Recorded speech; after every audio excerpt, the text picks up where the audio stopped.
feels like a story that's about trying to hold on to what is good in a world that feels like it's falling apart. And that takes great courage and great wisdom. It takes a real talent for living. The film's called The Life of Chuck, and yes, it's about Chuck's life, but it's about all of our lives. And there are moments of spontaneity, moments of connection, moments of joy in all of our lives, which will become the moments we remember in the last hours of our lives.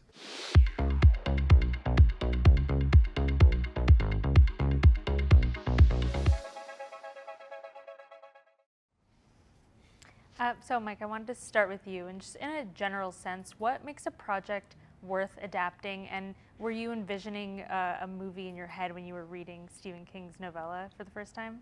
Oh, absolutely. I first read the novella kind of just as the COVID lockdown began in 2020.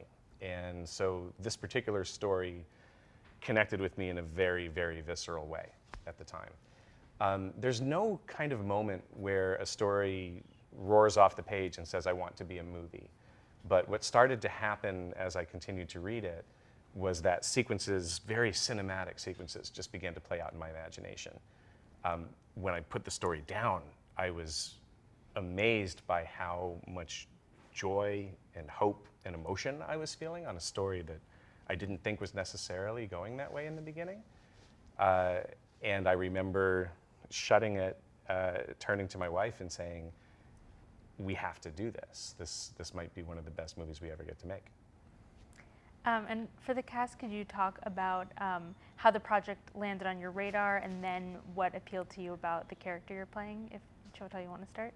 Yeah, I mean, I just was, just completely thrilled to get the script and then and be so moved by it. I think it was. It's one of those stories, that you kind of, you're so kind of intrigued, and then you're drawn in, and you're kind of, there's a tension to it, a really deep tension, and there's a kind of existential sense of the world, and then there's something extraordinarily beautiful and emotional that takes over and just rocks you. And so that was my experience with it, and I came at it the sort of other way around in a way, because I read the script and I hadn't at that time, I'm sorry Stephen, but I hadn't at that point read the novella, which I then went and immediately read, and was just, it was stunning, So I spoke to Tom. I think I was in the States. I think you were in the UK. In London, and as we just sort of were talking about it and just circling this idea, these characters don't meet in the story, but it was that thing we were talking about sort of being in different painters doing different parts of a canvas, and just kind of really sort of experiencing this thing in this really profound way. So it was just incredibly meaningful and immediate for me, this experience. I came into contact with the script. Mike and Trevor Macy, Mike's producer, sent me the script, and I read it very quickly, and I found it extraordinarily touching. My response was immediate. I was really gripped by the first act, which is the third act, and that will make sense when you see it. And I found it very compelling and very mysterious, and it was a real page turner for me. And then the revelations, and there are many revelations in the story, were, I felt incredibly emotional and surprising in the most extraordinarily joyful way.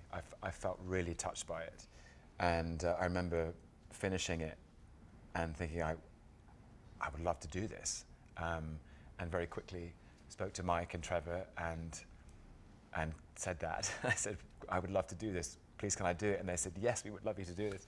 So there's something in the soul of the story which is very tender and very wise. And it spoke to so much of it resonated very deeply with me in a very personal way. feels like a story that's about trying to hold on to what is good in a world that feels like it's falling apart. And that takes great courage and great wisdom. It takes a real talent for living. The film's called The Life of Chuck, and yes, it's about Chuck's life, but it's about all of our lives. And there are moments of spontaneity, moments of connection, moments of joy in all of our lives, which will become the moments we remember in the last hours of our lives. And it's about trying to find those moments and experience them and hold them dear, because the world is full of pain and suffering. That's true.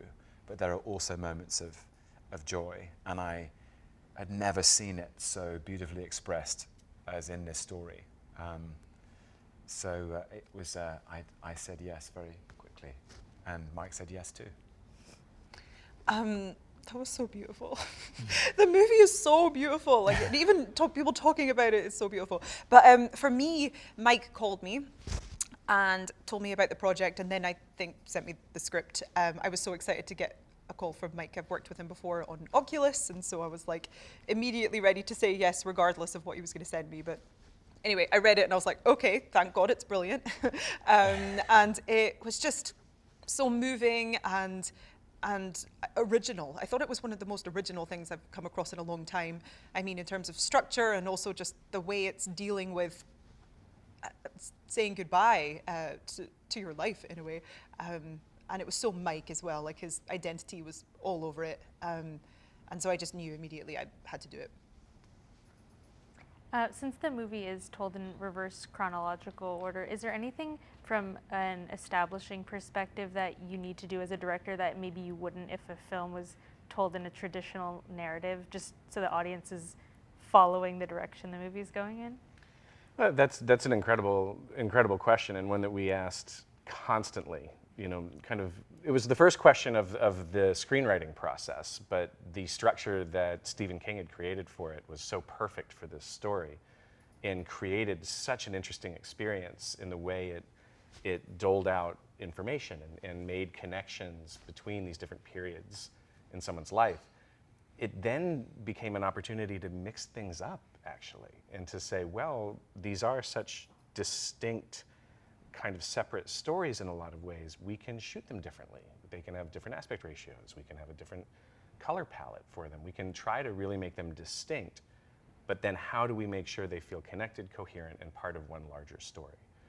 I think our lives are like this, and this is something that was important to try to put on the screen. Our lives are not ordered and monochromatic.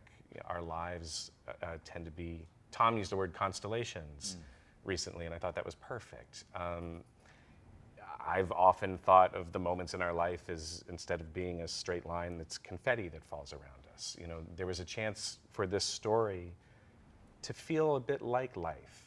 And there's something I truly believe, that we only really understand a lot of the connections and a lot of the meaning in the moments of our lives when we look back. It's sometimes very difficult to feel them as we're looking ahead. And so this story lent itself to that structure just so naturally, and I think is one of the things that makes it so affecting. And since it's told in 3 separate chapters and the cast doesn't always overlap between them, were you all in contact about the narrative through line or any connections in that sense? Well, yes. I mean, I think they are quite contained. The 3 acts are quite contained. But I remember we saw each other a weekend before I started, and obviously we'd spoken on the phone, and there was a sense of a kind of, we were creating this constellation together, and each of us was responsible for a slightly different star in the night sky that was going to burn at the particular radiance it needed to burn at. I think that's the beauty of the story, is it feels like all the characters and all the performances are actually expressing different aspects of the painting, different qualities and moments about the business of being alive and where meaning resides in our lives. And at the end of our lives, whether it's the end of an individual life or the end of the world, where do we find meaning? And I think the answer to that question is likely to be surprising. Did anyone else? That makes sense? No, it told us. I just don't want to go after that. Tom, you have a big dance sequence. Yes. What was the style of dance that was hardest to master, and which came easiest to you? Wow, that's a great question. So yes, the as very, very carefully and beautifully described by Stephen King in the novella, there is a extraordinary moment of joy and spontaneity as expressed in this dance. And I play Chuck Krantz, and Chuck Krantz seems to all the world like the accountant that he is. That's his job, and he's on his way to a conference, and walking along the sidewalk one day, he hears a drummer busking on the street, and he likes the sound of that drum, and he puts down his briefcase and he starts to move, and he begins to remember the other multitudes that he contains, one of which is that he was taught to dance by his grandmother in his kitchen as a child, and that went on to become something he did at high school. And then that this dance number evolved very spontaneously out of a connection with the drummer and another young woman who's in the crowd. And in approaching it with Mike and Annalise Basso, who plays Janice, and Taylor Gordon, the drummer, and Mandy Moore, our choreographer, we kept thinking, well, Chuck as a young boy was actually taught, so many different styles. He was probably taught jazz and swing and polka and bossa nova and samba and salsa and cha-cha and quick step and all of these very technical dances, none of which I have any training in. So I had to do a kind of 6-week fast track. It's interesting, there are some that came more easily than others. I found I loved dancing jazz and swing. Bossa nova is a technical thing that took my hips a little minute to get my head around, if that makes sense. And polka is like a 100-meter sprint. It feels like a gallop. It feels. But that's the thing about all these dances, is that if you do them enough, the rhythm infuses your body and you start to feel the thing within yourself that it looks like. There are certain really, really kinetic, dynamic dances, and there are dances which are much more soft and delicate. But the key thing was really the joy. If I didn't quite nail the technique, it was more about expressing the joy. Yeah, bossa nova. Look great to me. Thank you. As you all mentioned, the film deals with themes of the end of the world, so not to be morbid, but if you could go around and say, how would you spend your perfect last day if you knew that was coming? Wow. Oh. Here's the thing. What is so interesting about your question is that this is I think, the great twinkle in the eye of the film and in the eye of Stephen King's story, is that none of us know when our last day will come. And that's the great mystery of life, is that nobody gives you the date, your expiration date. And we live in that uncertainty all the time, every day. And none of us know how soon or how far away that day is. And so the challenge of life is to embrace the moment and not to think, none of us have forever, that's for sure.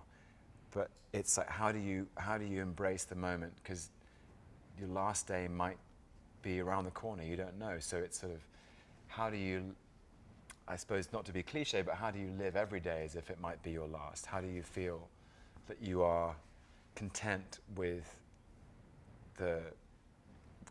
yourself, content with your life? Well, there's something quite interesting in this idea that you do know. I mean, in this context, of knowing and what that does. And I think there's something that's quite fascinating about the sort of the wheels coming off, but the pursuit of normality. Yeah. You know, which I think is very. I haven't seen it before or interpreted quite in this way. You know, and I think it feels very true to me.